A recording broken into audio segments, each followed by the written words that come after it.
Hello good morning warriors. तो कैसे हो आप लोग? तो आपका रिवीजन अच्छा चल रहा होगा। मैंने माइंड मैप सीरीज अपलोड कर दी है ऑलरेडी। आपका फर्स्ट फ्लाइट जो चैप्टर है वहाँ तक आपका ऑलरेडी खत्म हो चुका है। आधा बुक खत्म हो चुका है, आधा बुक भी जल्दी अपलोड हो जाएगा। Wait for that part. आ जाओ, वो पार्ट जब आप रिवाइज कर लियो वो 4-5 चैप्टर, तो आके उनके मोस्ट रिपीटेड क्वेश्चन कर लो। ये वीडियो छोड़ना मत, स्क्रॉल डाउन मत करना। 3 मिनट के अंदर तुमको 10 क्वेश्चन रिवाइज करा दूंगी, वो भी मोस्ट रिपीटेड। ओके, तो चलो आओ। Did the letter reach God? क्या लेटर गॉड के पास पहुंचा? नो, क्योंकि वो पोस्टमास्टर ही रख लिया था। गॉड के पास तो कभी पहुंचता ही नहीं।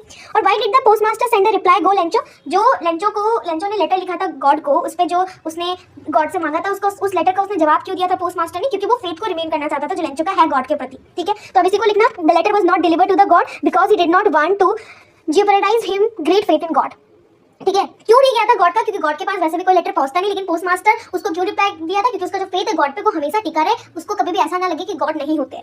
ठीक है, तो as a result the postal delivered the 70 pesos to Lencho. The postmaster and the post office staff gathered the 70 from his own earning and sent it to the Lencho. Simple question. आ जाओ next. What does the Mendeleev refer to as an extraordinary human disaster? क्यों Mandela को हम लोग एक extraordinary human disaster की तरह explain करते हैं? क्यों? क्योंकि Nelson Mandela is referred to it as an extraordinary human disaster because it was the practice of South Apartheid. During the Apartheid government, people were separated based on their skin color and black people lacked adequate constitutional rights. क्यों Mandela को extraordinary human disaster के द्वारा refer किया गया? क्योंकि जब apartheid system चल रहा था साउथ अफ्रीका में, उस दौरान एपार्थाइड होता था, मींस रेशियल डिस्क्रिमिनेशन होता था साउथ अफ्रीका में, जिसके कारण ब्लैक पीपल को वो फैसिलिटीज नहीं मिल पाती थी जो व्हाइट पीपल को मिल जाती थी। वो लोग वो कॉन्स्टिट्यूशनल राइट्स, जो बेसिक कॉन्स्टिट्यूशनल राइट है, वो उसको भी नहीं फेस कर पा रहे थे।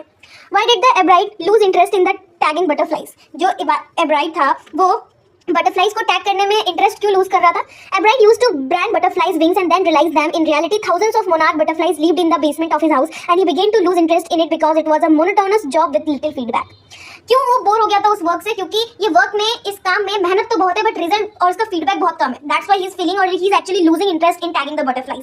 ठीक है, और एक्चुअली ये ब्राइड जो है, मतलब उसको एक ही तरीके की बटरफ्लाई सब जगह दिख रही थी। वैरायटी खोजने में टाइम लग रहा है, वर्क हार्ड है बट फीडबैक कम है, तो उसमें ऑब्वियसली लोग बोर होंगे। ठीक है, क्वेश्चन नंबर 3 ये कह रहा है। ऐसे ही क्वेश्चन आते हैं बोर्ड पे, लगेगा तुम ये क्या दे दिया, but it is actually the questions which is being asked in the questions of the board examination.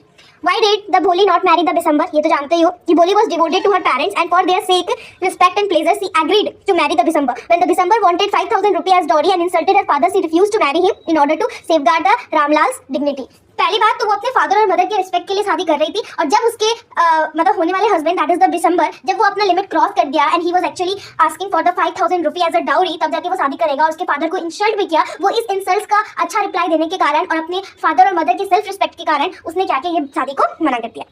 What excited Rajveer and why did the Pranjal not share his excitement? The beautiful scenery and the wide range of green tea gardens excited the Rajveer. क्यों? क्योंकि प्रांजल जो था actually वो वहीं से belong करता था, वो बचपन से